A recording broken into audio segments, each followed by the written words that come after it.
Hello दोस्तों।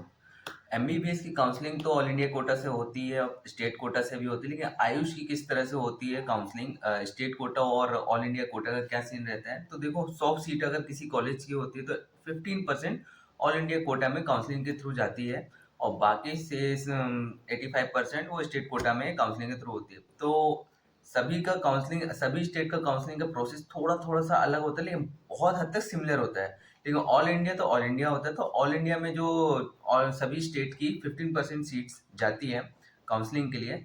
तो उसमें जो कट ऑफ किया गया था, उस कट ऑफ के बेसिस पे मैंने कुछ एनालिसिस करके बनाया है जो कि लास्ट ईयर के हिसाब से है, और एमपी का भी बनाया हुआ है और एमबीबीएस का भी बनाया हुआ है। तो उस पर अपन डिस्कशन करेंगे। तो अभी तो इस वीडियो में अपन ऑल इंडिया कोटा का जो एक्सपेक्टेड कट ऑफ होगा उसके बारे में अपन बात करेंगे, जो कि general, EWS, OBC, SC, ST. तो इसका जो सीन है, तो मतलब कि मार्किंग तो अपन जानते हैं कि पेपर बहुत टफ आया था, लेकिन उस बेसिस पे थोड़ा सा एक इम्पॉर्टेंट बात बता दूं कि पिछले 3 साल से मैं काउंसलिंग में पार्टिसिपेट करा रहा हूं लोगों को, और मैं खुद इस चीज़ पे बहुत अच्छे से ध्यान दे रहा हूं। तो एमपी की जो आयुष काउंसलिंग है उसके बारे में मेरे को पूरा नॉलेज है, तो मैं गारंटी से बता सकता हूँ कोई भी गलती नहीं होगी। जिनने अभी तक सब्सक्राइब नहीं किया प्लीज़ सब्सक्राइब कर लो। बाकी चलते हैं आगे। देखिए, ऑल इंडिया कोटा का जो एक्सपेक्टेड कट ऑफ होगा 2025 में क्या है। 15% सीट्स जो होती है आयुष काउंसलिंग में जाती है, और जो कि बीएमएस ऑल इंडिया कोटा 2024 का जो ईयर था, मतलब कि राउंड 1, राउंड 2, राउंड 3। तो जो 3 राउंड स्पेशली होते हैं, उसके बाद होता है मॉप अप, मॉप यानी स्टे वैकेंसी राउंड होता है, फिर स्पेशल स्टे वैकेंसी राउंड होता है। मतलब 5 राउंड तक last year all India quota की काउंसलिंग चली थी। तो इसमें तो जनरल कैटेगरी का जो था वो रैंकिंग गई थी जनरल कैटेगरी के 1,12,402।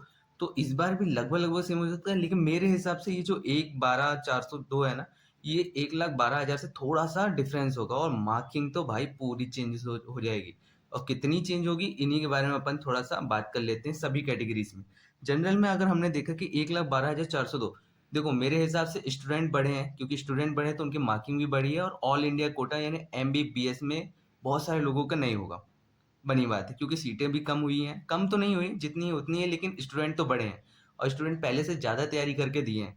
2024 का पेपर 2023 के पेपर से थोड़ा सा अलग था, जिस वजह से कि लोगों ने ड्रॉप लेना ज़्यादा प्रेफर किया, और अच्छे अच्छे स्टूडेंट 2025 के पेपर में उतरे हुए हैं।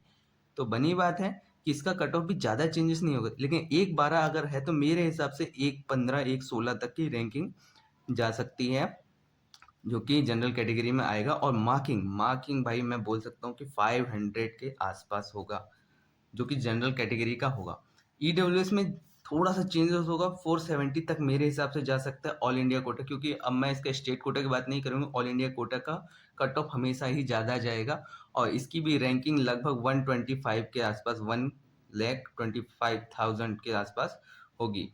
इसकी अपन रैंकिंग की बात नहीं करेंगे, क्योंकि इसमें रैंकिंग में बहुत ज़्यादा डिफरेंस आ सकता है, क्योंकि रैंकिंग में चेंजेस आ सकते हैं। लेकिन मार्किंग में अगर अपन बात करें तो 500 के आसपास ओबीसी का भी यहाँ पे रैंकिंग होने वाली है, मतलब कि एडमिशन मिलने के बहुत हाई चांसेस है।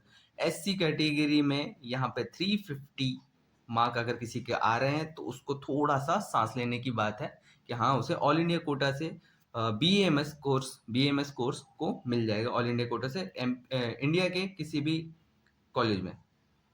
इंडिया की स्पेलिंग भूल गया लग रहा है मैं, ठीक है कोई नहीं। और एससी कैटेगरी में थ्री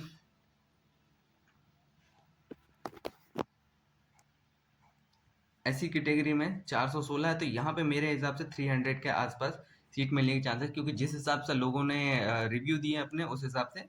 बाकी चैनल को लाइक करके सब्सक्राइब कर लो, और नेक्स्ट वीडियो के बारे में बता दूं कि यहाँ पे ऑल इंडिया का भी अपन ने बना रखा है, कि एमपी स्टेट का भी, और अलग अलग होम्योपैथिक कॉलेज, गवर्नमेंट कॉलेज, सभी के बारे में